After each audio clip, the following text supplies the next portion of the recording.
Well, hello, everybody. I am Jacob Winograd. I am the host of the Biblical Anarchy podcast here at the Libertarian Christian Institute, part of our Christians for Liberty network. And you are watching us right now live in the Greenroom, or maybe you're listening to the audio afterwards that we publish. Either way, glad to have you here with us. I have the guest I have for tonight. I'm very excited to have on. This is his first time being on the show. It's kind of weird because I've watched you a lot and then got to participate in your program very recently. So now we're finally having just a normal dialogue. So it's just cool. Nice to have you on. The guest, for those of you who can't see him because you're listening to the audio later, is Free. He is the host of Are You Smarter Than a Politician? So thanks for joining us tonight, man.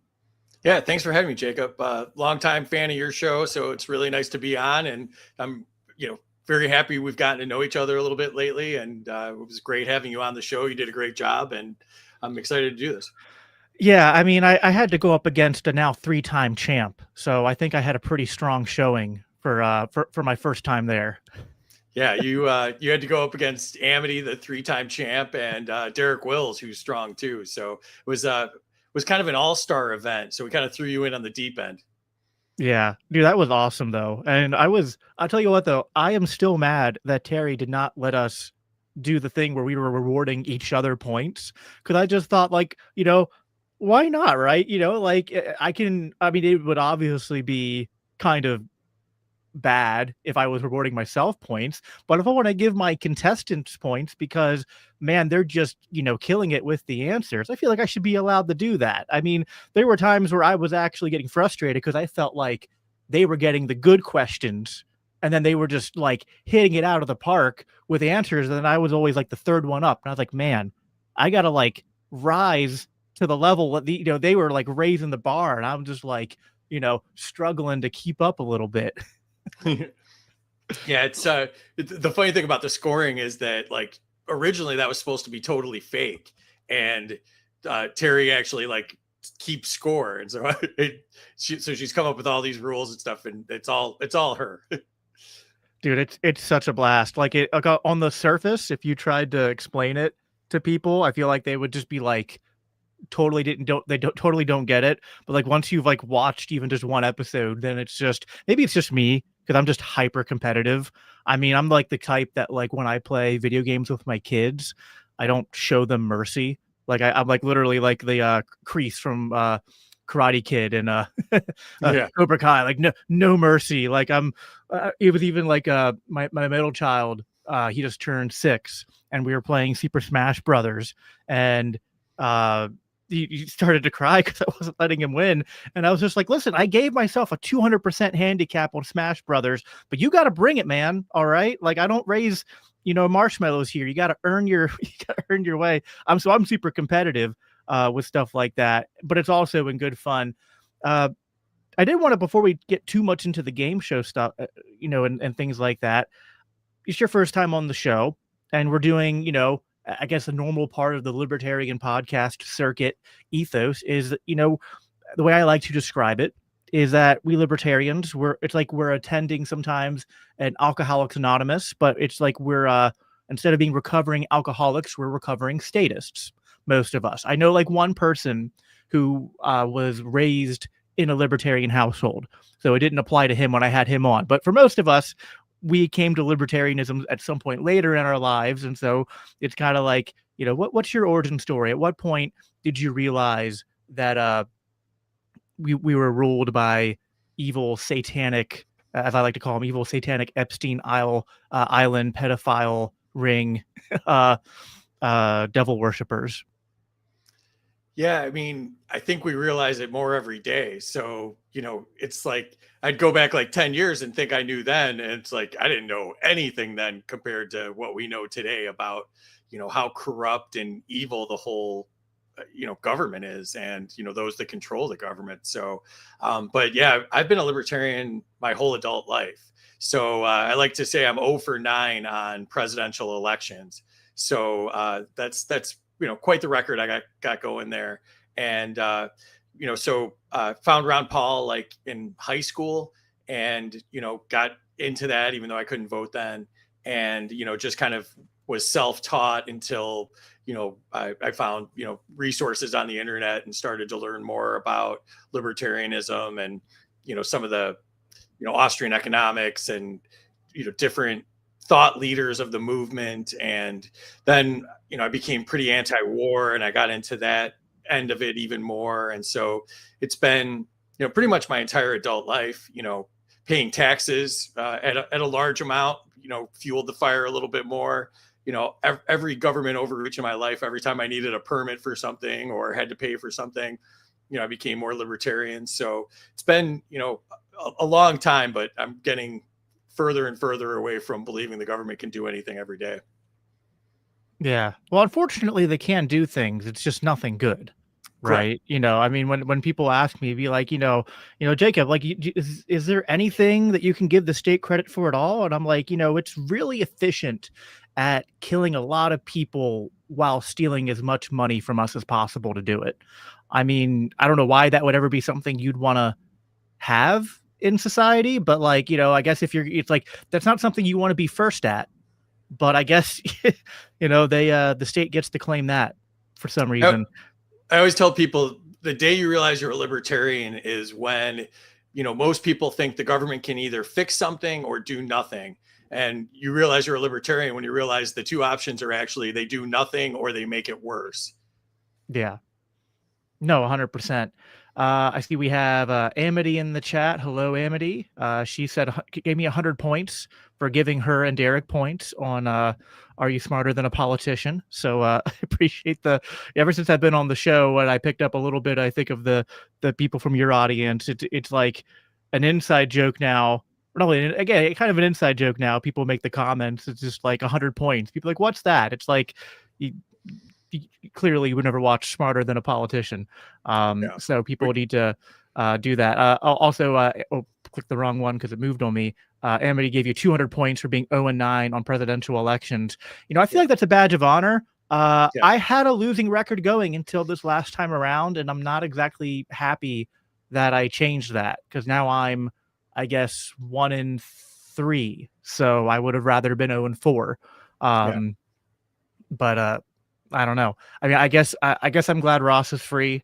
That's like the one thing I guess that I can hang my hat on and be like, at least that happened. I think it is such a white pill to see him out and about, and that like it's like I haven't met Lynn, but like we our guys at LCI were at Freedom Fest this past year, which literally like and Lynn's there, and it's like the first time because like Lynn's been going to all these events for, I mean, since her son was put in jail and showing up, and it's like it doesn't take away all the bad things going on in this administration, but man, it is nice just to kind of celebrate that, like, a libertarian cause, something that like a mother put time into and that a lot of people put time into, to see that actually come to fruition and to see him a free man. I mean, it does, I think, give us a little bit of hope that when we're all united on something, which can be hard for us libertarians, but when we're all united on something, I think we can make a difference. And that's like one of the few times I remember I'll never forget this. The night that Trump announced the pardon, I had Spike Cohen scheduled for the show, and we literally had something else planned to talk about that night and then changed it last minute just to talk about that. And it was funny. I remember, I think it was, I forget his name. It's the guy who's a musician from, I think his name's Phil, who's on Timcast a lot. And he was like saying, well, you like dissing libertarians and just being like, well, you guys booed Trump when he said he was going to free Ross at your convention. And then we were all like, no, that is the one time, the entire time when he was there, that everyone cheered. No one booed Trump when he said he was going to free Ross. Like, it didn't matter what faction you came from. Didn't matter how much sometimes we libertarians, act like the smallest degree of separation in ideology means that we're mortal enemies. That was the one moment where in a weekend of craziness and mudslinging, everyone comes together and is like, yes, we want that to happen. So, Yeah, you know, I was at the convention. I was front row center for Trump, and I was sitting with Julian Assange's brother, Gabriel Shipton. And so, I mean, that was just a trip talking about Assange with him for the hour that we had to wait before Trump came on. But the interesting thing there was, they played all the clips on mainstream media after the event, and they changed the audio, and the cheers changed depending on which channel it was, and the boos changed depending on which channel it was. And I had video of all of it, and I was putting up video saying, no, we actually cheered for freeing Ross. And it was crazy to be like, have that inside view of how corrupt the media is, and the dealings with the government, and how everybody's always got their thumb on the scale no matter what it is. yeah, that's definitely true. And I will say that that is one of the silver linings with Trump, is that, since he came into the limelight in 2015, 2016, is that he's helped to showcase how corrupt the media is. And the yeah, no, so I do want to uh ask you about your, so we talked about your libertarian origin story. uh Good for you, by the way, for supporting Ron Paul in school, because I certainly did not. I was a raging, because of public school indoctrination. By the time I was done high school, I was a raging uh, leftist. So I thought Ron Paul was a lunatic who wanted to abolish the IRS, which is true. He wanted to abolish the IRS. He just wasn't a lunatic for that. Um, so I've come full circle on that idea. But so we're talking about Trump, and I know that before made the game show that you host now, and kind of on the journey to doing that, you were trying to do a lot of outreach to MAGA, to try to kind of push them in a more libertarian direction, which of course is something that I, in my own way, have kind of had uh, experiences and efforts in trying to do that. Like, I attended the Rescue the Republic rally that they held in DC, I guess, yeah, over a year ago now. Man, the last year feels like 2 years, man. It really does. It's hard for me to think like this is only Trump's first year, really? Yeah. It feels like 4 years of stuff has happened. But yeah, so that was over a year ago. That was in like the late summer of 2024, and I went there, and and the Libertarian Party was there, and they had a table there, and they were doing outreach, and they were like handing out literature on why tariffs were bad to a bunch of MAGA and Maha supporters. And we still have it if people want to watch it up on our channel on LCI. We were there with cameras, and we were interviewing people, and we have like I think it's like a 30 or 40-minute kind of like mini documentary covering the event.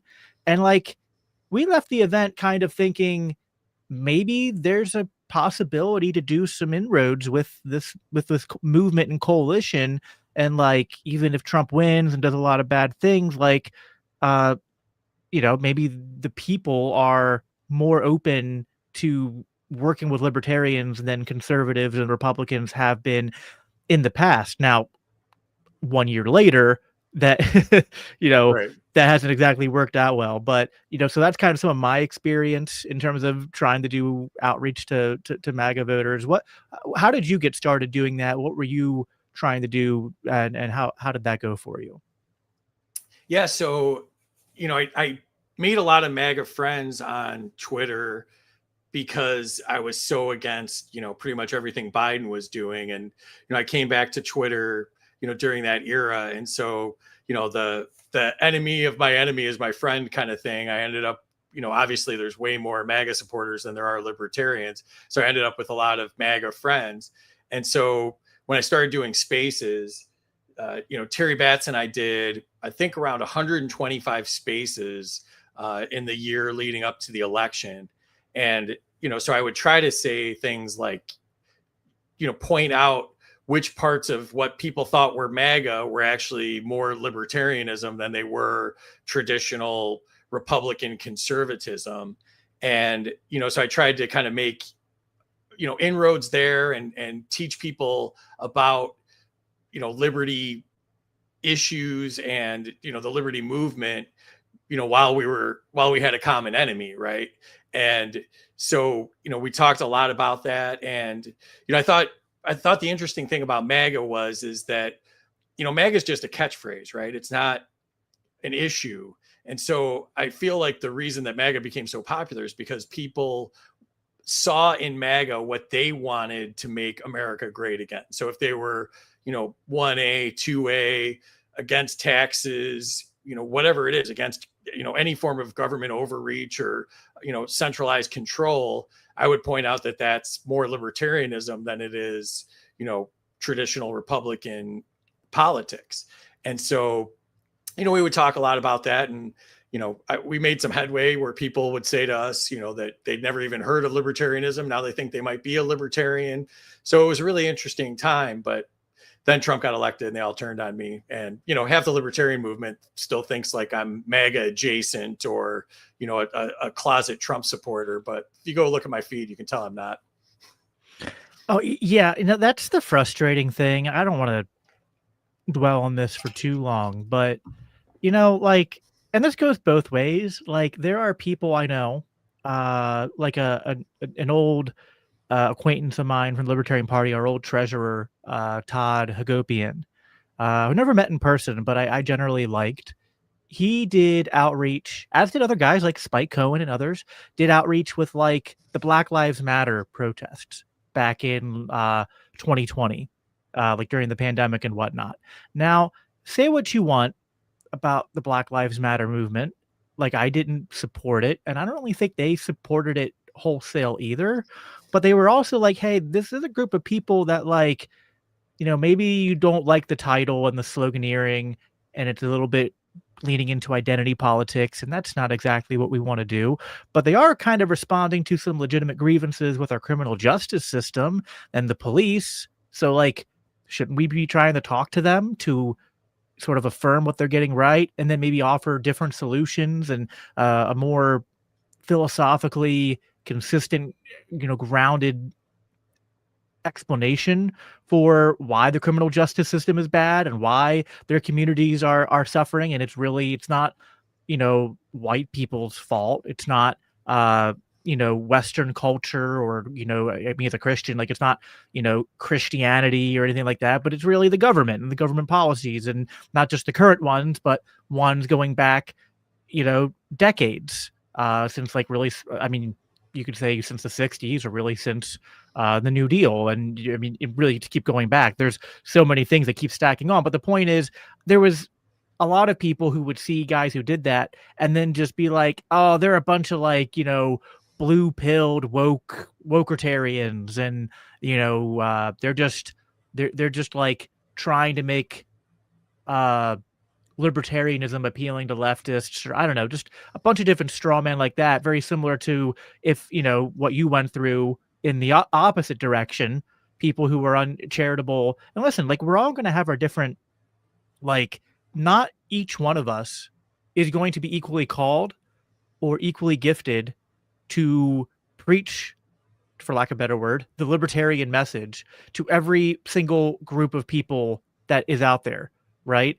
And maybe you might have, like, more than one group, but there's going to be some groups that you're just not going to be that good at giving the message to. Like, I'm pretty good at giving the message to conservatives and a certain niche within leftist circles. If they were like more of the Bernie bro kind of, like, progressive left, which I came from, I can message to those types. But if they're kind of like, think of like a Sam Harris liberal atheist, I have no idea how to message liberty to that kind of person, right? That's just not going to be my forte. But there's probably someone in the movement who could do a really good job at pushing that type of person to consider libertarian ideas. And so, division of labor is a libertarian principle and a Christian principle. And I just always found it silly that there are people in the libertarian movement who can get so bent out of, and I guess, to be fair, you can go too far in either direction, where you are trying to water down the message, or you are trying to pander or to cater, and that can be worthy of criticism. But then, but I don't know. I think that happens less often than people might think, in my opinion.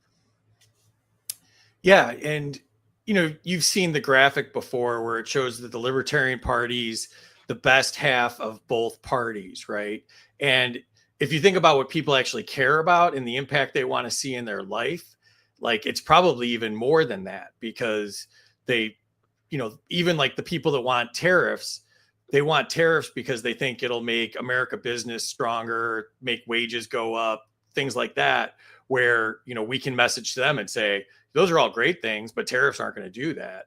And, so Right. yeah, I'm with you there. And, I've taken some heat because I've gone to No Kings and, been interested in talking to those people. And, I mean, obviously that's I yeah, believe in No good. Kings. I mean, you know, so like when the No Kings protests were going out, I was doing a lot of memery and graphics and shorts that were playing off of that, because I was like, listen, I understand that the left is maybe a little, you could say they're hypocritical, because they're saying no kings to Donald Trump, who is for sure engaging in a lot of, authoritarian, uh, foolishness and evil. But it's not like he's the first one to abuse the executive office in these ways.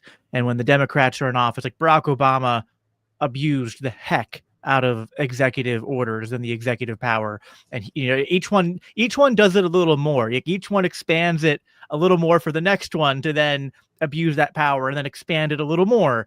And so, like, sure, you could criticize that, but also I'm like, hey, at least right now they're kind of at least like calling out the tyranny. And me as a Christian anarchist, like as you can see on my hoodie, although it's kind of faded, our mantra is no king but Christ. So I was like, hey, they're halfway there when they're right. doing the No Kings protests. So I'm trying to capitalize on that and get a lot of no king but Christ messaging out there. And sure, maybe like 98% of them will kind of reject it just out of hand. But 2% might be like, well, that's interesting. Maybe I want to learn more about that. So I think I have a background in sales. So I just always think about this, like, get your message out message out in front of as many people as possible, because like for every 1,000 people that see the message, you'll probably convert one or two of them, and it's just basic math, and you just rinse and repeat with different strategies for messaging. Different messages are going to and different products are going to reach different people. And but I think that makes sense. We're trying to sell liberty to people, so that speaks to that diversity of approach, and also just like uh, just because I think some people sometimes think it's not worth the effort, because they'll just assume, like, I know there's probably a lot of libertarians who just think, why would I go talk to a bunch of MAGA people? They're all, like, I know what they would say. They would say, well, they just worship Trump and they're not going to listen to anything I have to say. And I'm like, maybe you're right about 99% of them, but what about that 1% that actually your message will resonate with?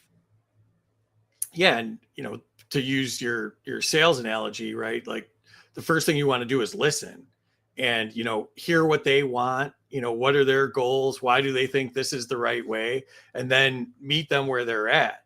If you just go out there and you just start preaching and don't listen to them at all, your messaging is going to be ineffective. You're muted, I think. Yep, I am. Yeah, no, I agree with that. So Minus 100. minus 100, yeah. um, so you did a lot of spaces during the lead up to the election. At what Mhm. point did doing these spaces, is that what turned it to the game show, or what's the genesis or the origin story of how the game show started? Was that like a sort of gradual thing, it transformed into that, or was it like an idea that just came to you or someone one day and then you hit the ground running with it? Well, so it's kind of interesting because there's kind of two answers to that question.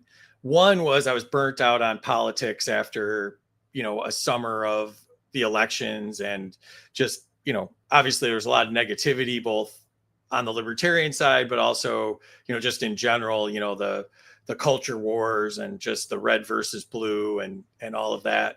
But where the game show really started was during the spaces.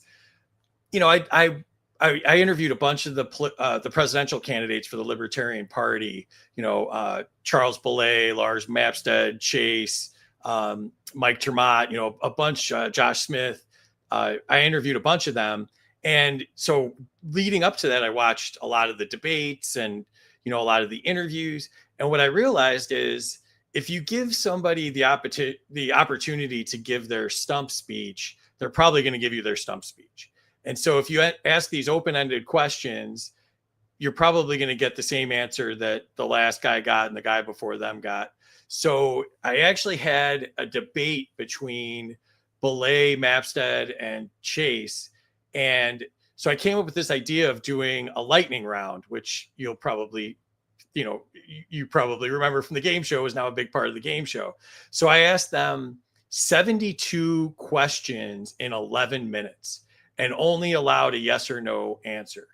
And the whole idea behind it was, I wanted to just know, where, when the rubber hits the road, are you a yes or a no on this? Like, I don't want caveats. I don't want exceptions. Like, would you abolish the IRS? Would you abolish the FBI? The big questions like that. And I also wanted to test them in a way that they hadn't been tested before, because when you're looking at a candidate, you don't want to know, can they memorize a 2-minute answer to something? You want to know, when they're under pressure and a decision needs to be made, will they, have the knowledge and the guts to make the right decision? And so I was trying to put pressure on them in a different way, so I could allow people to see them in a different light than they had during the debates or, during interviews. I wanted to give them, to stress test them a little bit in a different way than people had seen. So that's really where it started from. And then I interviewed Ryan Woodcraft, who won in El Paso, and Michael White, and a few people after that. And Woodcraft said to me, well, you've made me do the lightning round twice. You're going to do something else. So that's where I came up with the fill in the blank game, which I call Blank the Government. And so then, like, I kind of had come up with a couple of these games. So then when the election was over, I called, two of my closest friends and confidants, obviously Terry Batts and Casey Rasmussen, who does the They Both Suck podcast. And I said to them, I'm like, all right, I got this crazy idea. I'm like, what if I did a game show where I took these games that I've been playing on Spaces and, turned them into like kind of a game show format, and we give scores and all of that.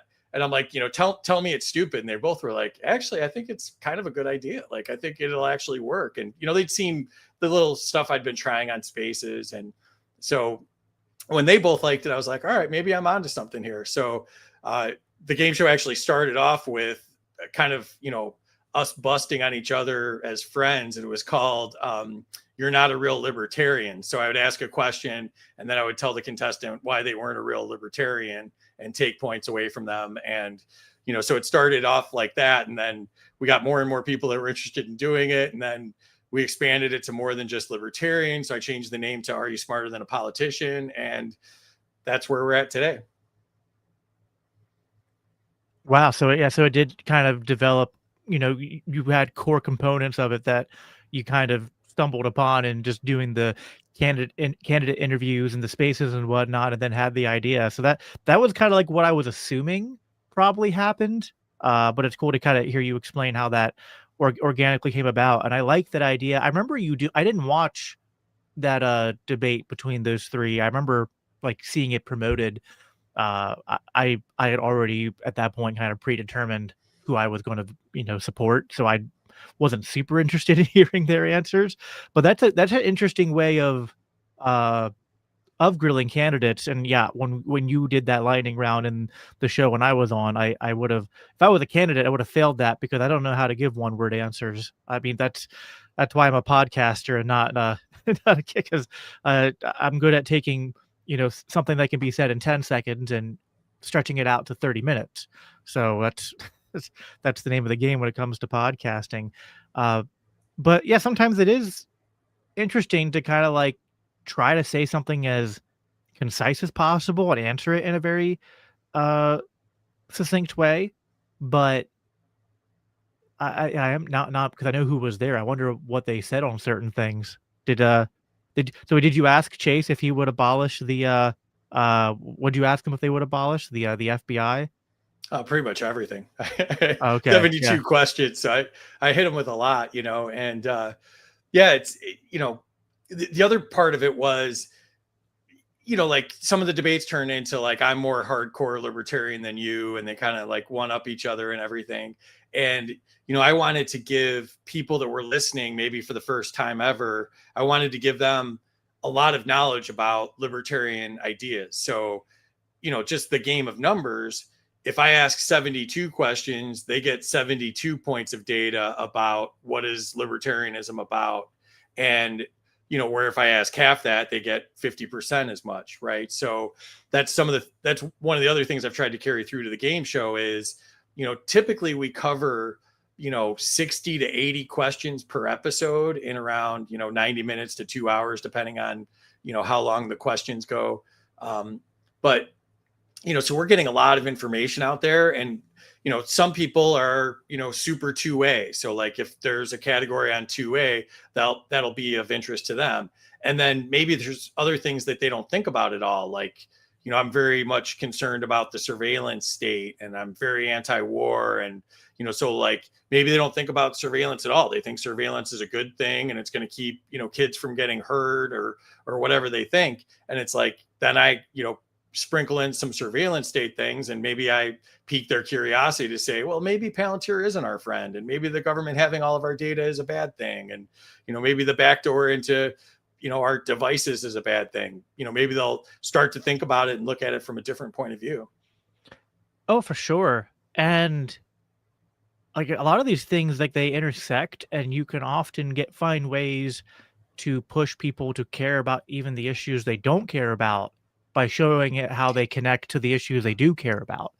Like I remember talking to someone at my church who, like for me, I think you mentioned it too, like one of my top things is being anti-war and foreign policy and just being a, foreign policy junkie. I mean, there's like, every Scott Horton book that's ever been published is behind me somewhere on this wall. And I've Right. always been reading on what's going on in the Middle East. And like I was raised in a conservative evangelical household, but then I found out very early on in high school, learning the history about like the real reasons for why we were attacked on September 11th, and it just kind of shattered my paradigm.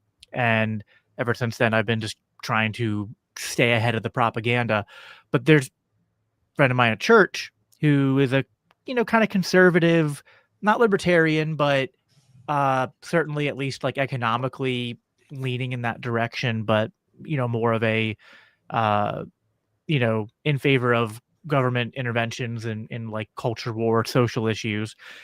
And but he doesn't care at all about foreign policy. He's like, Jacob, like I just like he's like, when you talk about foreign policy, I just like my brain just switches off because I'm just like, I don't like, yeah, maybe it's wrong. Maybe he's like, listen, I don't he probably has like a Matt Walsh like take where he's like, we probably shouldn't do all the foreign aid we do, so as a fiscal conservative, I'm against that, but I don't really care what's going on around the world. And I'm like, okay, but that part of what is driving, like you care about the economy and you care about the debt. What's driving up the debt? What's driving up the money printing? It's the foreign affairs. And you might say, I wish we were out of them. It's like, but how can you effectively advocate to pull us out unless you know the arguments and the propaganda going on that are the reasons for why people purport why we need to be over there fighting all these wars. Same with the surveillance state and all that. If you're talking to a left winger or a right winger that care about those issues, and you'll be like, whether you're concerned about the government spying on you or you're concerned about law enforcement, it's like what is trickling down to both of those is our military, because what happens in our military trickles down to both of those things. So I mean that was like the whole big thing with the Patriot Act, right? It's the protect us from terrorists here at home. So yeah, so it's like that. I found that it's useful to instead of like trying to convince someone just on like my own sort of presuppositions and beliefs to care about an issue. Yeah, you attack it from multiple angles to be like, well, you care about this, and this is, how this is only 1 degree of separation removed from these other things. Yeah, and you mentioned Scott Horton, and I'm a big fan of his, and antiwar.com and Dave DeCamp, and so they do such important work, and obviously they've been prolific and just produced volumes of information and produce hours and hours of content every week, and so like that's, to me, that's not an area that needs to be filled. They're filling it very nicely. So I see my role as hopefully handing people off that are new to the movement or curious to the people like that, and you're another example. Like your organization and what you do is specific and speaks to a certain audience. I want people to meet you and say, hey, I'm going to go check out Jacob's show. I'm going to listen to some of the archives and learn more about it and find issues that are important to me in there and binge listen to some of it. And so like I see myself as like the guy at the door where I greet people and then I introduce them to my friends. And I think I was joking with you when you were on that, I kind of see the show as almost like libertarian speed dating, where the audience gets to meet like 3 of my friends and decide, do they like all 3? Do they like one of the 3? And they can then go and follow you on social media, listen to your show, become fans of yours and learn from you like I have. Yeah. And I think the nice thing about your show is that we need more people in the movement doing what you do. Like, we have the activist class in the libertarian movement, right? People who are out there doing the thankless work sometimes. And I did this for a while and I hated it. I'm not built for it, but I see the need for it. Doing the door knocking, doing the petition filling, doing the that's just for getting candidates elected and getting ballot access. But then there's people who are out there doing grassroots work for causes like Defend the Guard or for Second Amendment stuff. Like if you're part of the GOA, like there's so many good issue-based organizations in the liberty movement. You Are the Power. You Are the Power, another great organization. There's tons of people out there doing this work, and they're like the activist class, and they often, like, they don't have the sexiest work in terms of the movement, but they are often the ones behind the scenes doing a lot of the heavy lifting. And then you have, I guess, the educator and podcast class, and I guess I consider myself kind of part of that with what I do with the Libertarian Christian Institute. But then we don't have enough of this. Is like, we need a class of like people who are entertainers and like culture warriors. But what I mean by culture warriors is not in the traditional sense of like, I need to fight on behalf of my left-wing or right-wing social issues for government power. But I mean like engaging in the culture in different ways, in different niches in the culture, to inject libertarian ideas through entertainment, through music, through art, through writing. And like, there are some people out there who've done this, who have written fiction novels. Like, I know Derek for ANCAP Air has written both nonfiction and fiction work.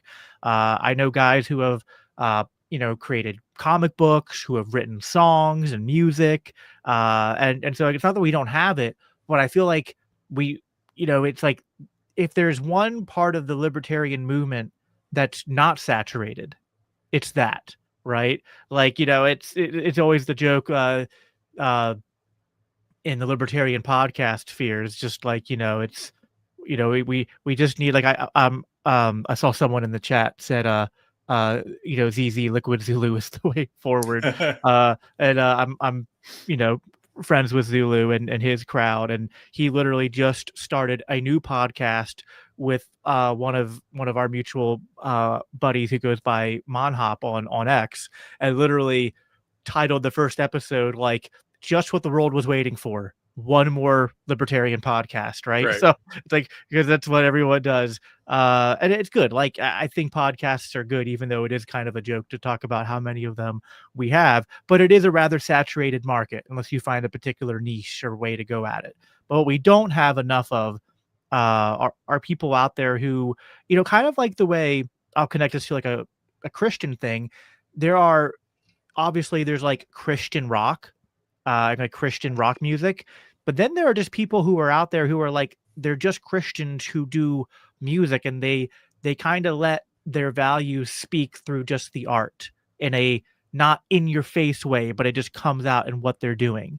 And we need that, but I think that, the libertarian version, we need more of that, because I think that that is a not tapped enough way to kind of, push people in the direction of thinking about uh, government overreach, or, just even like the values of liberty, just like individual rights, um, pushing back, because obviously a lot of the stuff that's in the culture right now, movies and music entertainment, comes from a worldview of people who aren't libertarian. So their values are what are baked into that. And it can sometimes be, like, it's not always like in ways that are super nefarious, but it still kind of bugs me where like you'll see even like in the in sort of even like superhero movies and kids movies and stuff, all this like kind of hidden, kind of subtly nefarious, like collectivist rhetoric, right? Like, we all belong to each other and stuff like that. And like, and even like, uh, in kids shows, and just like the implicit like teaching kids to like, oh, that's a police officer, always trust and listen to the police and stuff like that. Now I homeschool my kids, so like, I counteract that propaganda, but you get what I'm saying. Like, Sure. there's overt and covert ways to push our values through culture, and I think what you're doing is it's kind of overt, but at the same time it's entertainment, and so it's kind of a little bit of both. Yeah, it's trying to find that balance too, right? So, I try to stay neutral on things, and I try to let the contestants speak, and I try not to like bring the hammer down on them too often. And because even when I have MAGA contestants that are like hardcore, like very conservative, like almost on the neocon side of MAGA, like I still control the format, right? So I'm asking the questions, and I'm asking the questions from my point of view and the pro liberty point of view. So I'm still controlling the narrative to a point. And so I try to do it that way, in a subtle way, instead of just telling them why they're wrong and shaking my finger at them and chastising them. And so, sometimes I get crap about that because I don't go hard enough on somebody, and I don't push back hard enough on certain topics. But, I like to try to like make them feel welcome, and let them share their opinions, and then let people decide for themselves. And like you said, even if we only win a little bit, like if we can get them to think about, if they can watch my show and think about one thing differently, or get curious and do more research on one thing, that's a win to me. So if they bring their audience, which aligns with them, maybe we can reach a bunch of people and change their hearts and minds about certain issues. Yeah, no, for sure. And there's something I've noticed lately. So I'm curious to get your take on this, because there's been all sorts of drama. This is part of the ongoing, I guess, what people call the civil war in MAGA and on the right.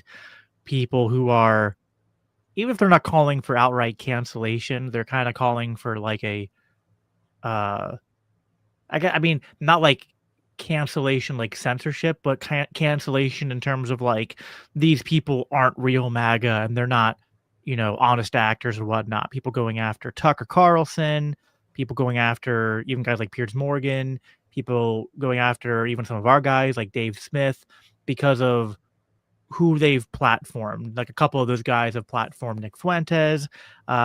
Piers Morgan hasn't, but he's platformed a couple other people like, uh, what's that one guy's name? Crap. Yeah, if he comes back to, Myron Gaines, I think is his name. People who like are not libertarian, who have views that I think are, you know, not good, to say the least, often even a mixture of like reprehensible views. And so yet when Tucker had Nick Fuentes on and when Dave had Nick Fuentes on, obviously they could have spent the entire time being like, okay, on this day, you said this on Twitter. And on this day, here's this clip of you saying this awful thing on your show. And just like, first of all, there's no guarantee Nick would have even stayed for all of that. And second of all, if you just bring someone on and be like, I think you're an awful person and everything you believe is horrible, and I'm going to sit here and berate you for the next 2 hours, is that going to win that person over? Is that going to win that person's audience over? Now, anyone can do Monday morning quarterback and be like, yeah, but you could have challenged him more here, or you could have asked him this question. Okay, fair enough. Maybe you think you could do it better. Why don't you have these people on and you show us how it's done and how to challenge these people and how to change their minds? But I think part of what you're getting at, which maybe there's a line in the sand where someone's so extreme that this doesn't apply. But I think there's a general principle, whether you're talking to a neocon who is advocating for something I consider genocide going on in Gaza, or you're talking to someone who's more of a liberal and thinks we need to arm Ukraine to the teeth so that they can fight Russia to the death or something, risk nuclear war, or on whatever anti-libertarian issue we want to talk about where people can be bad on a litany of things. Like, are we going to die on every hill in conversation number one? Or are we going to try to be gracious and realize that the way to win people over is to build relationships with them and prioritize the issues we want to talk about and plant seeds and ask questions, listen to their point of view, and think about things not in just like in terms of one conversation, but a series of conversations over time. And that's often way more productive and gives you more opportunity to push back on their bad ideas when you approach it that way. So I guess that's the way I see it, but I'm curious for what your thoughts are. Yeah. You're saying, exactly the thing that I think, which is, some of us need to be accessible, right? There's room for the hard hitting stuff and the debates and all of that. But, some of us need to be accessible, right? And we need to be welcoming, and we need to, let people have their opinions and let them speak, and then also invite in their audiences. If they're, prominent people that have audiences, bring those people in as well. So yeah, I mean, I think the same kind of thing. Like, I think out of 100 contestants, I've only had one rage quit on me. So, and a MAGA fellow at that. But so, like, I think if you, have that whole, gotcha mentality where I'm going to trip you up and I'm going to, bring the receipts and trick you into saying something that's controversial that I can bust you on, I think that would have a very limited lifespan, and that I'd end up just talking to people that agree with me at that point. And that's not my goal. Right. And I think that there's like, this is something I struggle with on my show and my platform. And it's like, so it's funny. Kay said he's going to rage quit on the next one. That's my buddy Casey. He's been on more times than anybody else, and he hasn't rage quit yet. So, so like, I think that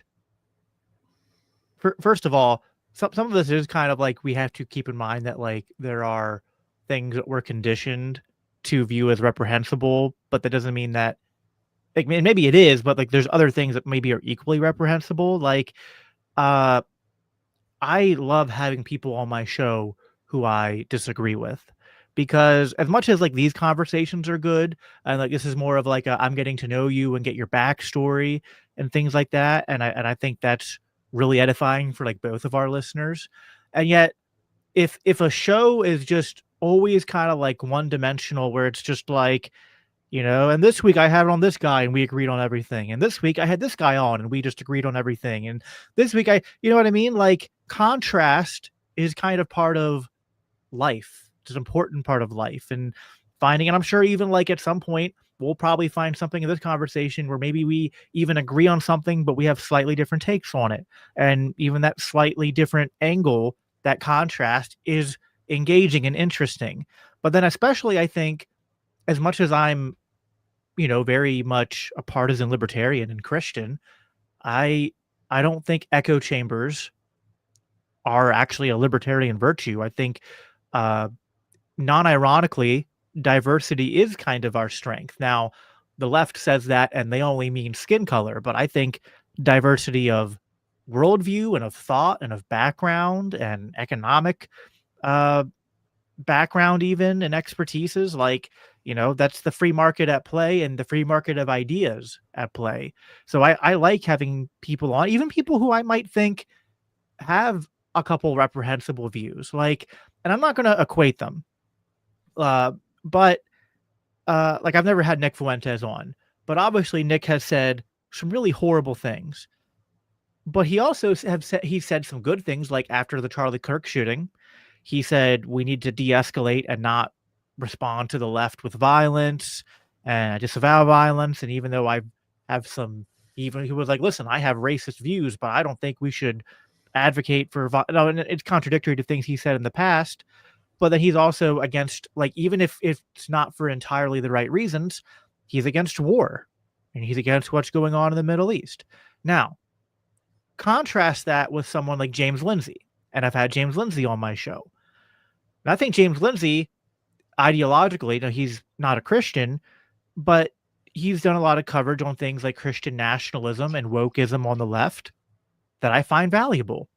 Now, on the other hand, James Lindsay has spent the last 2 years defending what's going on between Israel and Gaza. And then I could say, and actually a lot of my audience, when I had him on, said, Jacob, how can you talk to this guy? He hates libertarians and he advocates for and I'm like, yeah, I know, but I still want to talk to him because, I mean, I hope I can try to change his mind. And just because he's fundamentally wrong on some things doesn't mean he's wrong on everything. And the conversation is hopefully good for his audience and mine. I think that's how we win, is not by shutting down these conversations, but having more of them. Absolutely. And so what I try to do with my show is I try to do like a category, and then I ask all 3 contestants a question from that category. And then I try to write the question so it speaks to either, their passion about the issue or something that would be specific to, their makeup or their background. And, so like when you were on, I was trying to get like the Christian libertarian perspective on a certain issue. Right. And so to go back to a previous point you made, sometimes even when we're in the echo chamber and it's 3 people that pretty much agree with everybody and I agree with them, even just teaching people different ways to message an issue or a solution is valuable, right? So like when I had Larry Sharp's been on a few times, he's great with solutions, right? Love Larry. I would feed him questions where I knew he would talk about, one of his solutions, like, selling the naming rights to all the bridges in New York. And so I would try to tee him up for that because that's something that he's the best at in our world. And so, like, even when we agree on everything, there's different ways of saying it. There's different ways of reaching people with it. So I'm really going after that. Yeah, no, I mean, first of all, we need like 100 more Larry Sharps. I mean, like, I'm a huge Dave Smith fan and Spike Cohen fan, and they're great at like preaching the message. And Spike's good with his "You Are the Power" and the work there. But like, man, if we had like 100 more Larry Sharps with like their ability to like creatively think of policy proposals that push things in a libertarian direction without like being on the face, like just so like contrast that when you had me and Derek and Amity on, and at some point it was just a meme where we were just like, I don't know how to answer this, just abolish it next, right? You know what I mean? But Larry is able to be like, okay, well, he's kind of like he's the good cop, right? To use an anti-libertarian analogy, but like guys like Derek and me, we're like the bad cops. We're just like, privatize everything now. And then Larry comes in like, okay, so like there are these crazy radical anarchists, right? But like, how about this policy proposal, which is actually still moving it in our direction, but it's Right. like that intermediary step. So like we need 100 more Larry Sharps, because like, I mean, he's just one guy, and he decides to put all of his energy into like the second most, you know, doomed state in the union. But I keep telling him he's got to get out of there, because I think New York's the California of the East. But yeah, I can't blame him for trying to save his hometown. But yeah, so I think, yeah, like there is something about uh the, like, we need both, right? Like there's that expression, like preaching to the choir. And like you got to preach to the choir. You got to have those moments where like you're shoring up the base. Something I wanted to talk to you about is that I'm sure you've seen it too. Like the infighting's always there, right? And if I'm black pilled about anything, it's just like, it's the infighting. But I've seen some people in the movement who are more black pilled because, like, whether it's this current administration, or maybe sometimes, and not to be ageist, but maybe sometimes it's like people I know who have been libertarians for like 30 or 40 years, and they're just like, I don't know, Easy, like easy, easy. uh, no, but like I have good friends even here at LCI. Like, I have, co-associates of mine who are just like, I've been in this a long time, and like I just, I'm gonna keep on preaching the message, but the world just hates freedom, and nothing's ever gonna get better, and there's no point in even showing up to vote for libertarians and trying to argue with people, and they just kind of start to check out a little bit. And even like, I don't mean to pick on him, but like I've seen even Derek at times, and I've tried to encourage him. Same with our mutual friend uh, Brent of the Aiming Up podcast. Yeah, Great, Brent great, Freeman. yeah, Brent Freeman, great fellow, libertarian anarchists who have their own shows, or do their own different things. And I've seen them at points kind of like have this like, just like, man, I'm just like, this is just too hard. Like nothing's ever going to get better. And they're just like, black pilling for times. And I'm trying to cheer them up. But like, so what are your thoughts on that? Like, because I think on one hand, I get what they're saying, that like, man, we keep on doing all this work, and the state just keeps getting bigger, keeps spending more, keeps bombing more people, keeps, finding new ways to encroach on our liberties. But yeah, I kind of feel like at the same time, and some of this is like disenfranchised MAGA voters give me a little bit of hope, because I see some of them moving our direction. But like, I think for all the turmoil and all the ups and downs, I still think the liberty movement is growing and is poised to grow. But maybe that's just me being hopelessly optimistic. So I'm curious to get your thoughts on that.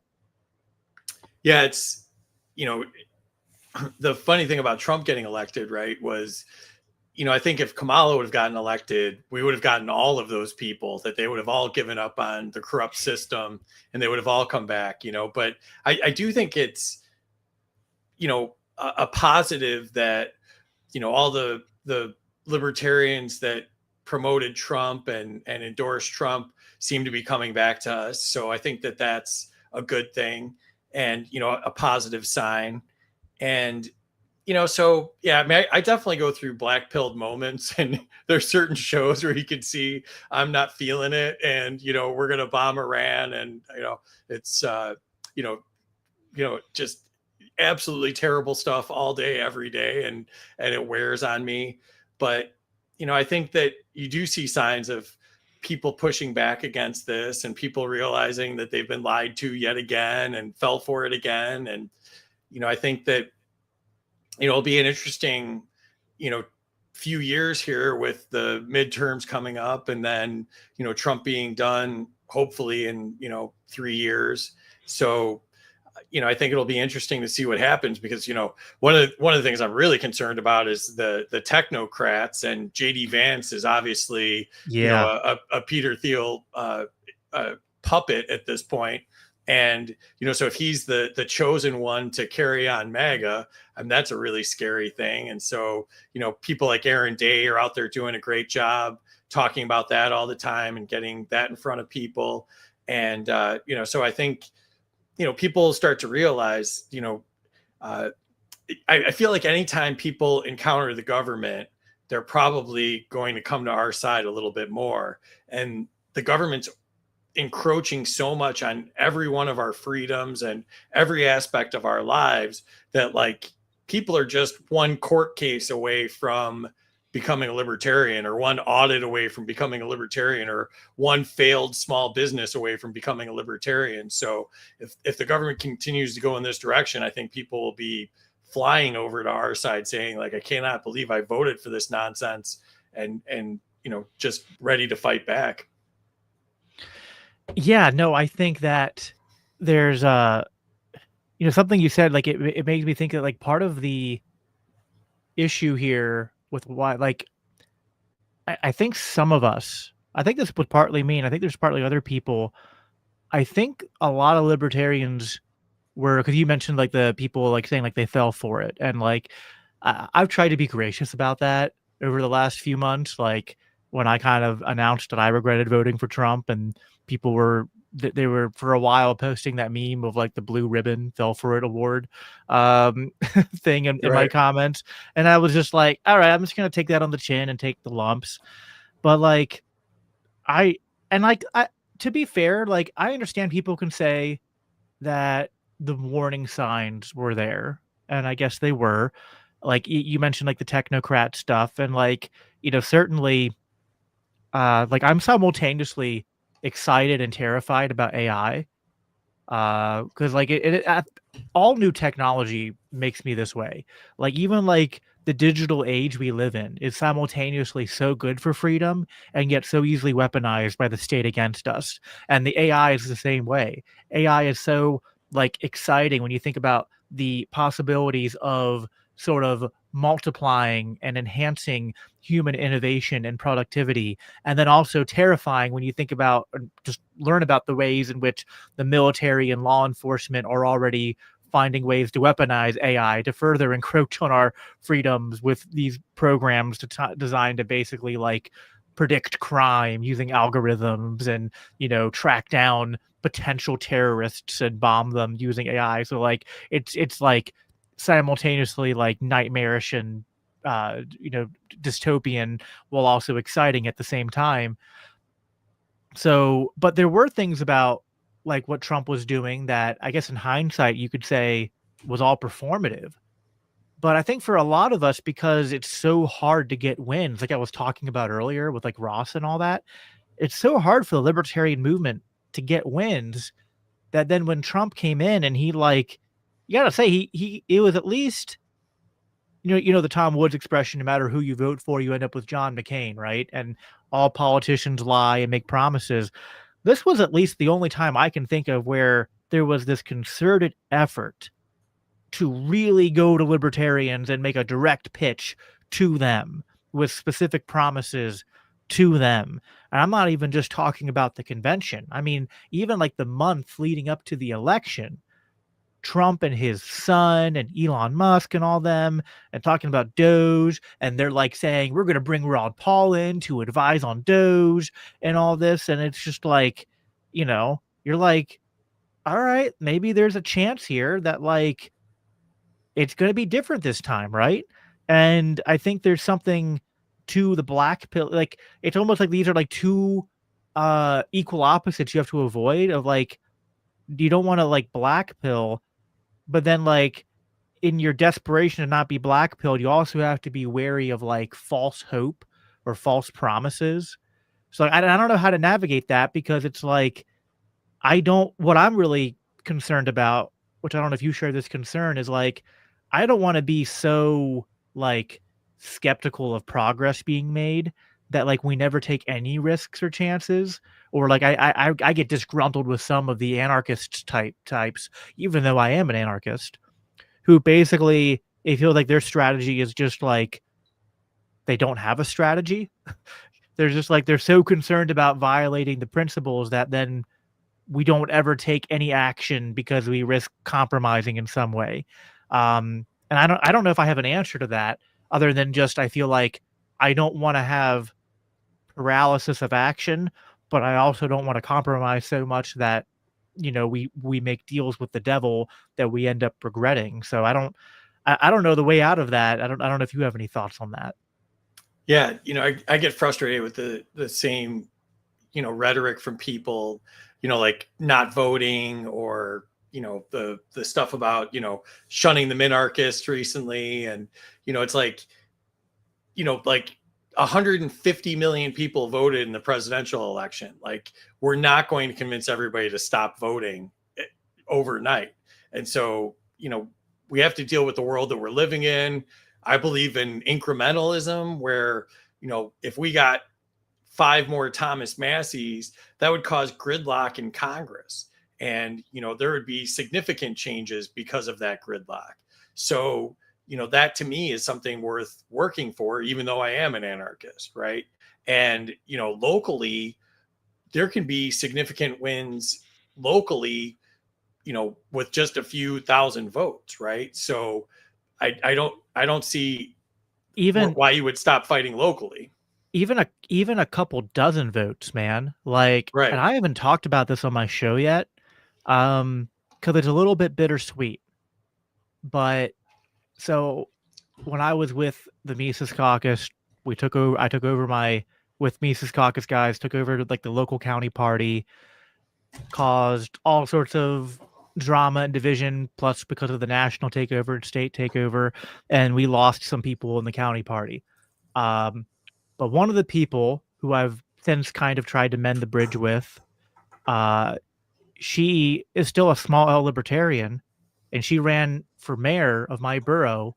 We live in the same borough here in Pennsylvania, and she won she won, like, she won as an independent running for mayor, and she won by 16 votes.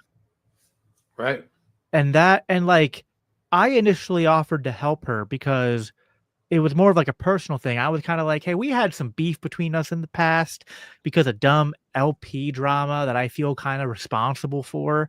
And I just want to, like, as a gesture of goodwill, like, you're running for mayor, and like, despite whatever disagreements we have, I'm like, you're a libertarian. So like, of course I'd rather you be mayor than the Republican who's running, with no one to contest him other than you.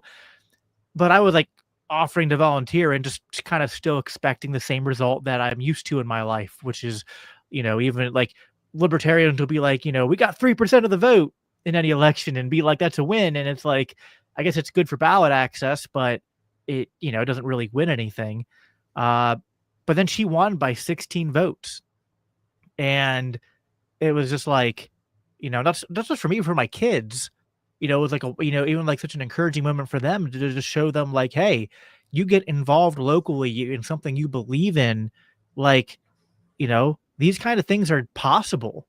So like, I have it's not a big L, but I have a small L libertarian mayor. I'm like, now what if we replicated that and had, like, across the country 1,000 libertarian mayors elected, right? Like, you're telling, and then, add constables to that, add city councilors to that.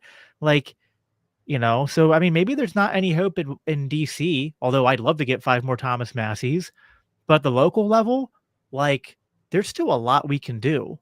And I think that absolutely makes a difference, even if it's just like, just convincing people to, like, I think some people think that you can't bust out of the two-party system, right? That, like, just no matter what, you got to vote red or blue. I had this conversation with my sister yesterday, and she's like, more of a Democrat, but she understands how bad the Democrats are. But she's just like, I don't know, Jacob, you got to vote for the lesser of two evils, because voting for your principles never works. Like, maybe it never works because we've been convinced by the system, by the uniparty, that it can't work. Maybe if enough of us believed it could work, it would work. Right. Right. Well, 2/3 of the libertarians that ran in the most recent election won. And, I think Stephen Nikela and Paul Dar and, everybody working for that did a phenomenal job. So, I mean, I can't remember a result like that. So, I mean, maybe it is heading in the right direction, but, I think that, whether you're fighting for, one thing that's on the ballot or you're fighting for something in your own town, I think it's important to, stick with your convictions and try to fight wherever the fight is. Yeah, no, I agree. So first of all, I want to take a minute here. We'll go for about 20 more minutes. I did want to just plug for everyone who's listening that this is December. It's December 1st, and we here at LCI, we're a nonprofit. And so we rely on donations. And like every year, we usually have matching campaigns. This year, we have an awesome matching campaign. If you guys go to libertarianchristians.com/donate, which I have there at the bottom ticker, every dollar, and there's no cap on this. We have very generous matching donors this year. Every dollar you donate in the month of December is going to be matched. So last year we had a $5,000 matching campaign, and we used that to really expand our efforts here at LCI and to publish several books, to travel to different events across the country like Freedom Fest. And we're really hoping to ride this momentum because we think that, obviously that like we can preach this message of the connection between our being Christians who believe in the gospel, who believe in the kingship of Jesus Christ, and why the consistent application of following Jesus' teachings is the non-aggression principle. That's the best way to love your neighbor when it comes to, like, if you're going to talk about loving your neighbor in a political sense, in an economic sense. So we want to get that message in front of as many people as possible. So if you're listening tonight and, obviously liking this and sharing it with your friends on social media makes a big difference. But if you're able to, even if you just want to, donate $5 and help us, get this fundraising this month for the end of the year started, we greatly appreciate that. Free, I did want to ask you, we've been political here for a little bit, but since I just pitched LCI and the gospel stuff, I know you're, I know you're a couple with Amity. I know Amity is a Catholic. I'm curious, I haven't heard you talk about it. What is your, faith background? Do you have any, religious background? Do you have any particular beliefs? Are you still searching or agnostic on that? I'd be curious to, I'm not going to be preachy at you if you aren't, but I am curious to, just kind of hear where you're at with all that. No, I'm a Catholic as well. Okay. Cool. So, are you cradle Catholic? Cradle Catholic. Yep. Went to Catholic school. One of the reasons I realized I was anti-authority was I went to Catholic school and had nuns for teachers. So I realized at a very early age that I didn't like to be told what to do, and I was against authority of all forms. So that is funny. I've actually worked within the Catholic Church. I worked at the largest Catholic graduate school in the country, the school that actually Pope Leo went to. And, oh, wow. Yeah, cool. so I was the head of IT there, and so I've had some different experiences in the church. I've worked with youth programs, and so I'm not like a good Catholic, but I definitely have Catholic belief and Catholic faith. No, that's fair. Yeah, I don't know if you have any thoughts on this. I mean, I don't want to put you on the spot too much, but like I've noticed that a lot of the comments I get in terms of like people saying Christians can't be libertarians, and listen, there's there's Amity, there's Tom Woods, there are tons of Catholic libertarians and anarchists. So like, I'm not saying they don't exist, but I guess I've noticed that if there was one denomination or part of Christianity that maybe tends to the most say that like, oh, you can't be a Catholic and a libertarian, it has, at least in my experience, come from the Catholic Church. Like, I don't know if you're familiar with Seamus Coughlin. He's the creator of Freedom Tunes. He used to be, and I used to talk to him back in the day because I was like a Patreon supporter of his when he was starting out. He used to be a Catholic ANCAP, But then the more he became Catholic, he said, then the less he felt like he could be a libertarian and an ANCAP. And for him, it was like, well, I can't. Either I can't be a libertarian because I'd have to support abortion, or I can't be a libertarian because the cat. So I don't know. Like I'm not an expert on Catholicism, but I try to be as well informed as I can be as a Protestant. I don't think there's anything in the Catholic Church that says like, thou shalt obey the state or anything like that. Like, so it never appears to me like there's a major conflict, but I don't know if you've noticed anything or what your experience there is. I mean, you said, the Catholic, the nuns made you a libertarian, which is funny. Yeah.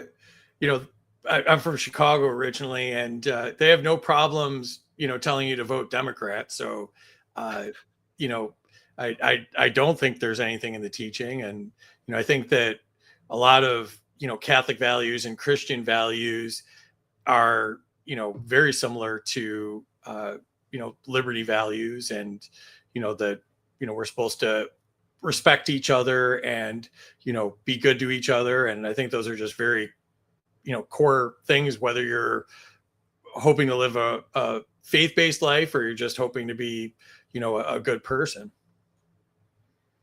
Yeah, no, I mean, it's not a theological argument, but something I often like to pose to people is just to be like, read the Gospels and read the life of Jesus and apostles, and then just like any law that you want to pass, insert the libertarian analysis that every law is enforced by the point of the gun, and then be like, okay, would you want to be the person enforcing this law and do it knowing that Jesus is watching you do it and you're claiming to have faith in him? Like, right? Like, take an issue like immigration. And I understand the kind of like bordertarian perspective. Like, I know Amity's not for open borders.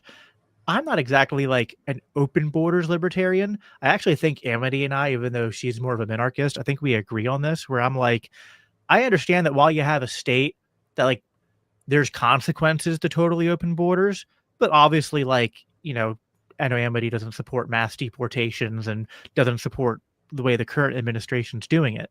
And so when I'm talking about this issues to like my Christian friends, I'm like, okay, say what you want about like we can't invite the whole world here, and welfare and cultural values clashing, but like, okay, you're saying we need mass deportations. So are you going to like, would you join ICE if you were qualified to? And would you hold a gun? And would you kick down the door of somebody's house because they're here illegally? And you say it's a father or a mother or family, and you're going to point that gun at them and say, you're not allowed to be here. And you're going to threaten to shoot them if they don't comply with your orders, to then ship them back off to either their country or into some detainment camp with no due process. And are you going to do that? And then do you want to, on the day of judgment, stand before Jesus and answer for that action and be like, yeah, I think Jesus would be proud of me at that moment. I think it's the thing Jesus wanted me to do, right? Like, again, that's not like a super deep, like, like in our, that's not an argument you'll see in any of our books that we've written about, like, more complex theological arguments for why the Bible teaches libertarianism or teaches a political theory that's compatible with libertarianism. But I think that's kind of a compelling personal argument to kind of like put it, like, you're going to follow Jesus and you're going to use violence against your neighbor. I don't know. That doesn't quite square in my understanding of Christianity. Yeah. And the bad guys in the Bible a lot of times were the government too, right? So, we have been taught, through the Bible and through mass that, those are the bad guys a lot of the times. And then, we walk out the doors and all of a sudden we're like, yeah, no, we want more policing and, more government regulations and government overreach and government control, right? So, yeah, it kind of blows my mind that people, have such a strong faith, but at the same time trust the government so much. Yeah, I think that the for me, like, I think, because I'm not a Catholic, I'm a low church Protestant, but like if I was a Catholic, I would kind of be like, you know, your high church, you think church authority is super important, and that should make you be like, uh when the state's encroaching on church authority, like that should make you angry. I can't remember if I made this point on your show or another time. I remember Amity was agreeing with me in the comments when I said this last. But like, you know, especially if I was a Catholic and I believed in uh like the Catholic view of the Mass, of the Eucharist, and I was a Catholic during COVID when they're telling churches that they can't meet, not even outside, and Catholic churches were like told like they can't deliver the Eucharist or the elements to people. And then Catholic churches were just going along with that. I was like, okay, well, based on my understanding of Catholic theology, like there's not like, you know, I think there are many reasons why Christians should disobey government when it oversteps its bounds. And I can't think of a reason, like there's only a few things that would rank higher than denying people the Mass, the Eucharist, in Well, it terms of wasn't just reasons to Catholic not. churches. They shut down all the churches in Well, Florida. right. They arrested a pastor down here from a Christian church. I know a lot of Catholic churches moved services outdoors in an effort to get around that. You know, so I think it was, you know, the government's attack on religion, which, you know, I always tell people, like, if you're religious, you know, the next thing they'll come for is your church and your religion. I mean, that's what the Bolsheviks did. It's what the Yeah, communists did. exactly.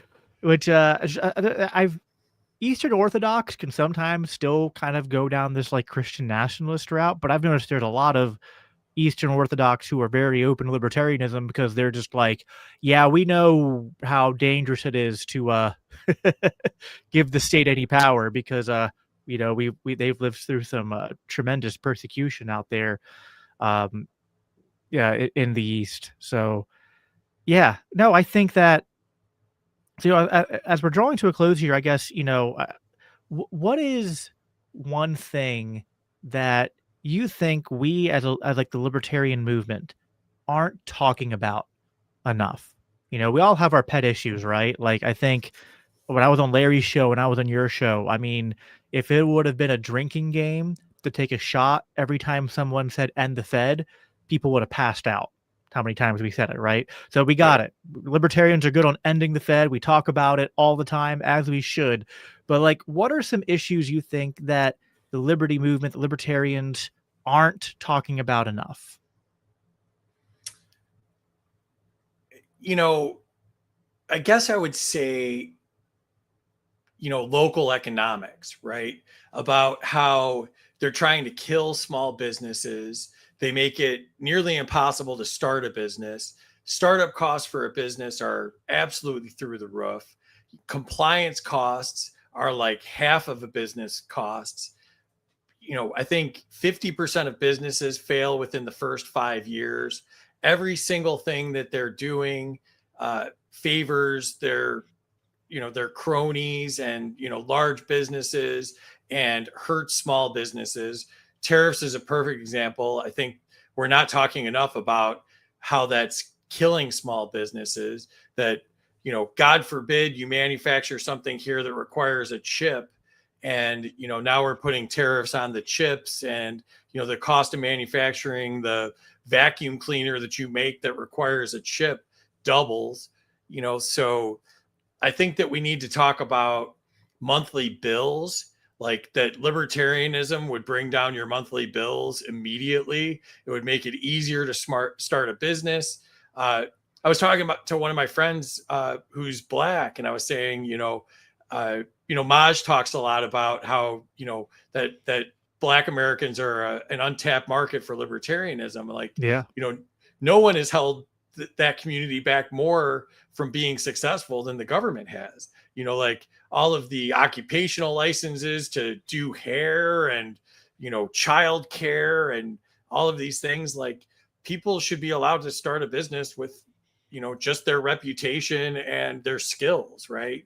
So, you know, I think we need to bring it down. Like when Joe Hanush ran for a state seat here in Florida, him and I went through and we figured out, like, you know, we could take a knife to the budget and, you know, change regulations here, and we could save people hundreds of dollars a month on their insurance, their monthly bills, their energy costs, the grocery costs. Like, all of these costs would come down immediately if we'd get rid of the government overreach with regulations and, you know, fixing the system to pick the winners out of their group of friends.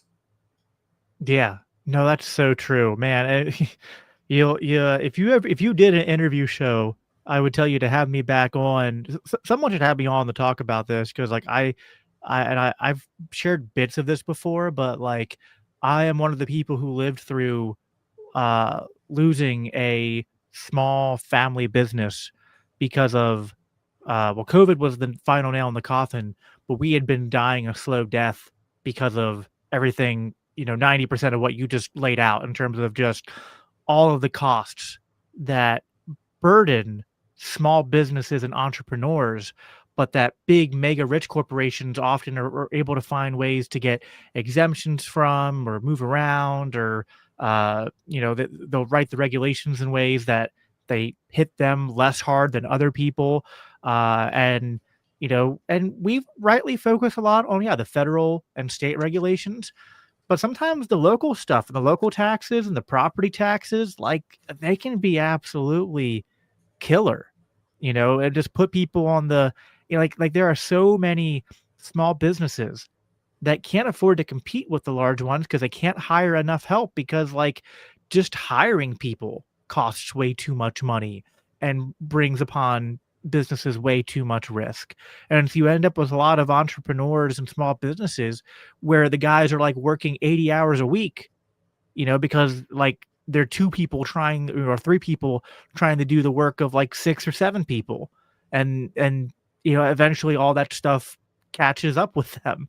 Uh, so, and yeah, I I spent many years and all sorts of money trying to keep our business afloat. Ultimately, for, you know, just when we thought maybe we were starting to turn a corner and could start, you know, getting ourselves out of a hole, COVID came and just, you know, and lockdowns came and just obliterated it. And then I had to go and get a corporate job and all that. And so, yeah, like, no one hates local ordinations and understands the struggles of small businesses more than me. It is, uh, it's killer, and it's like, uh, I understand when, like, leftists get super upset about, like, the mega corporations and whatnot. It's like, they definitely have an unfair advantage in this crony capitalist system we have. And I get really, like, I don't know if you get upset about this, Free, but I get so bad when I see, like, the Ben Shapiros of the world who are just like, whatever, man, stop complaining and just work harder. And just like, they're kind of like taking libertarian talking points and applying it to the current market we live in as if we live in a free market. And it's just like, if there's not opportunities where you live, just move somewhere else. And I'm like, what do you mean move somewhere else? Like, where all the opportunities are, the rent and the cost of living is too high, and not people can't just afford to get up and move, and people can't afford to be entrepreneurs. The money is debased and things cost 10 times more than they did 10 years ago. It's like, so, like, I understand when people get, like, listen, I understand we're the party and the movement of personal responsibility, but that doesn't come at the expense of understanding when the government's screwing you over. Yeah, and I think that if we want to win over people, right? Like, older people are the ones that tend to vote more. And so it's like, how do you think about talking to older people that are voting for, entitlement programs and all of that? Like, they're not going to touch the Republicans aren't going to touch the entitlement programs because that's their base that's voting for them, right? And so, like, I think you got to make a counter argument to say, well, yeah, like, you want these entitlement programs or whatever, but we can also save you a lot on your monthly bills by bringing down the regulations on insurance, energy, healthcare, all of these things, and then, cutting costs from local businesses so you could buy, better food from local sources, and get it for cheaper, as opposed to the opposite that happens now, where it's so expensive that only major corporations can produce food at any scale to stock a grocery store, right? And so like I think we need to like go after their wallet and say specifically like, you know, you're paying so much for insurance, so much for healthcare, so much for all of these things. You know, would you vote for us as a lottery ticket to hopefully put, you know, thousands of dollars back in your pocket every year? Yeah. You know, something related to the local economy too. When I want to get your take on this, I haven't talked about this a lot. I don't know if this is a deviation from the libertarian worldview. You can tell me what you think, because I understand we're pro free trade, right? And I'm not pro tariff, but I do think it would be better if more things were made here. I understand that you can't make everything at home, and you do need free trade. But I think there's kind of a danger, as much as like there's a danger in isolationism, there's a danger, and I think it's kind of the product of government interventions and regulations, kind of like what you're alluding to, where like all of the food you eat comes from halfway across the world, right? And we saw this happen during COVID when like then grocery stores were running out of food because like they weren't able to ship things, people weren't able to grow things. You know, eggs went up in price. Suddenly, a lot of people were going out to buy chickens and raise their own chickens. And you know, back when all that happened, I just kind of thought like, you know, if you ever had some kind of like major interruption to like supply chains or some kind of like, you know, even if it wasn't government caused, you had some kind of like, you know, environmental disaster somewhere. Uh, People are kind of vulnerable with like, and they're like, it's one thing to say free trade benefits all, but I don't know if I want to equate free trade with this like globalist economy, globalist not in the good way, but globalist in the bad way, that kind of makes people dependent upon that kind of globalist system, and instead of having more of that kind of like, you know, not that you have to like go be a homesteader and make everything yourself, but like maybe we should trade more and get more of our stuff from like our local communities and neighboring communities more than we do now. Like, does that make sense? Like, I think there's something to that where we're kind of like over like, you know, if all of your food's coming from Brazil, maybe that's not not exactly the way it's supposed to be. Yeah, I want to give a shout out to Mike Decentralized. Him and I did a dozen or so shows last fall called Township Liberation, based on the book that he wrote called Township Liberation. And there we go. And if you go to my Twitter profile and go under my articles, I have those shows listed in the first article where it says the Freedom Uncut shows. But we talked a ton about this, right? And so like food's a perfect example of like you can see government overreach and government killing local businesses and small businesses like more you know, easily than any other way, right? Like, and we talked a ton about this where, you know, the average food delivery gets shipped over, I think it's like over 1,400 miles now. So you're not getting your food locally. Like Florida's getting food from California. Like, I mean, it makes zero sense, right? And there's an interesting story. Like Mike Johnson, I think this was before he was speaker, was fighting for the rice farms in Louisiana. And, you know, basically saying that like the government's killing the rice farms in Louisiana.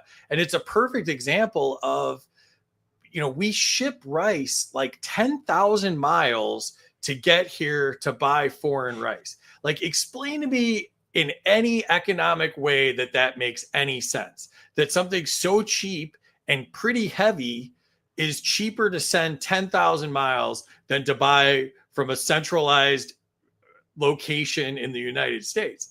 And it's the Right. perfect example of the government hurts those businesses in every way, shape, or form, from labor to regulation to compliance to environmental nonsense. And, you know, they drive up the price so much that like you're better off shipping rice from 10,000 miles away and, you know, burning all the gas to get here and it ends up cheaper. It's like you can see that how the government just absolutely kills our economy in a very simple product. Yeah. No, I'll definitely have to check that out. And it's one of those things where like you have to be careful because like I think the Maha types and MAGA types, like they see the problem. Now I think sometimes they can go too far the other way and then they're just like, yeah, like they go total isolationist, protectionist, and they're like, well, the solution is we got to shut down all this global competition and put tariffs in. And I'm just like, well, no, you just need to undo the regulations that have distorted all of the natural free market processes. And like, yeah, there are probably some goods, whether we're talking about food, talking about cars, talking about computers, anything, where like there might be certain parts of the world where like because maybe they're closer to a natural resource or something that like you do have to ship that to you. But like when everything you need gets shipped from somewhere else, like unless you're living in like, I don't know, like Siberia, like there's something imbalance there. So I think this is one of those kind of going full circle where like there's so many instances where left and right people are reacting to real problems, and we have to come in and like affirm that and then start educating them on like here are the real solutions here, like which comes by understanding how we got here in the first place. So Free, we're out of time. I really appreciate you coming on. This has been a lot of fun. um People who are watching see they can follow you on Twitter at Smarter Game Show. Is there anything else you want to plug in terms of like where people can find the show or support what you're doing? Yeah, so uh, the show's usually on Tuesdays and Fridays, 8 p.m. Eastern. We're off tomorrow for the Thanksgiving weekend, so we took a longer weekend, but then I got the opportunity to do this. So I came back from vacation to do this, so I was so excited to do it. But Friday, 8 p.m. Eastern, we've got Chase Oliver, Amanda Griffiths, and Sergio Ortega, and that's going to be a really fun show. So I'm really excited about doing that. And you can catch our archives. Most of them are under my highlights on X, or you can catch us on YouTube at Freedom Uncut or Rumble at Freedom Uncut. And if you search it, you have to go past some George Michael's videos because apparently that's a live concert he did. But if you go to the username Freedom Uncut, you'll find us there. But yeah, and the thing about the show, and we talked about this a little bit earlier, but we get a lot of audience participation, and I think that's a really fun part of it, that we get to hear opinions from lots of cool people in the audience. And so we get the 3 takes from the contestants, but we also get takes from people in the audience, and then of course the audience controls the score, which makes it a lot of fun. And sometimes that's good, sometimes that's bad, and it's typical libertarian chaos. So we're very authentic to the movement.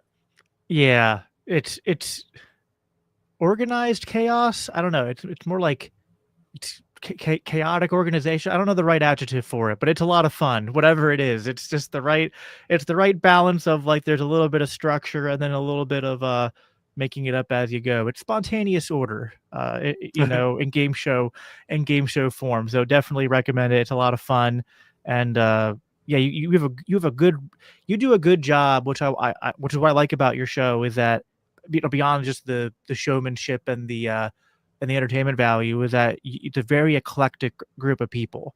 It's not just the same group of people every week, and so you get to see different you know wings of the liberty movement and different people who specialize in different things. I know that's kind of the goal with what you're doing, so I really appreciate what you're doing, and yeah, just keep it up. Thank you everyone for tuning in. Yeah, when is Jacob coming back on? I guess I'll be looking for that invite Yeah, we for should. my round 2. I was thinking about that earlier. We should have timed this where you were on the show before this, and then we could promote your show. But maybe next time. But yeah, we got to have you back on soon. And if anybody wants to be on too, you can follow me and DM me. But if you actually want to reach somebody that'll probably respond in a more timely fashion, Terry's in our chat. If you go to my profile on X, I have her handle in my profile, but she's Bats T76 on Twitter. And, she's the brains behind our operation and does a great job of putting together the panels we have. And we've had over 100 people in the year that we've been doing this. So, like I was saying earlier, the libertarian speed dating idea, where you get to find out, which people do you like, and who do you want to listen to, and who do you want to follow. There she is. Yep. No, yeah, and I appreciate all you in the chat being engaged, and yeah, it'll be. I'm sure I'll be back on soon, but also I need to. I'll have to get some of my fellow LCI co-associates to consider appearances as well. So because we have again a whole podcast network here at LCI, and I'm just one of the hosts. But you can go to christiansforliberty.net if you want to check out the rest of our shows. But yeah, I'll just conclude by again reminding you guys this is our end of the year fundraiser. This is to fund everything we're doing in 2026. We had a really great 2025.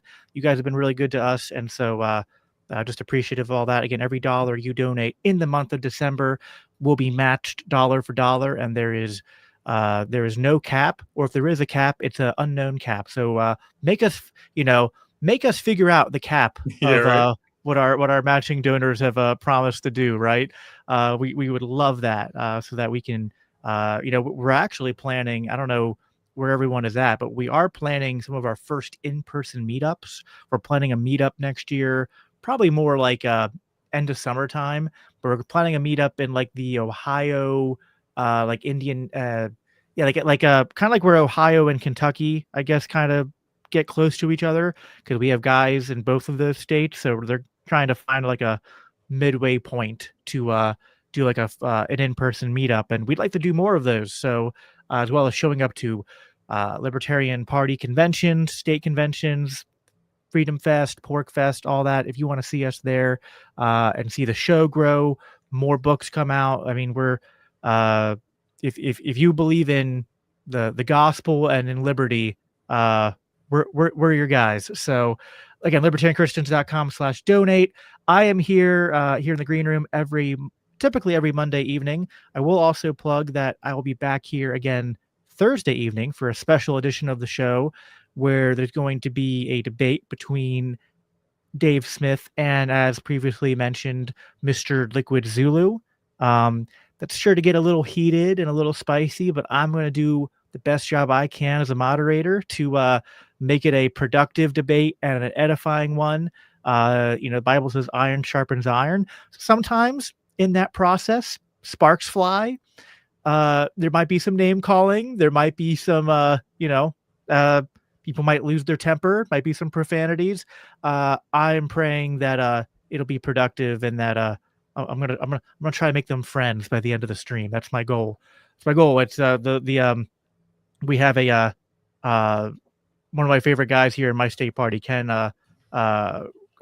Kraushock, has this it's the Libertarian Friendship Caucus. We're make everyone like we're such a minority. We got to spend way less time punching in, more time punching up and out. So thank you everyone for tuning in. Thank you Free for being here, and I will talk to you guys later. Take care. Peace, y'all.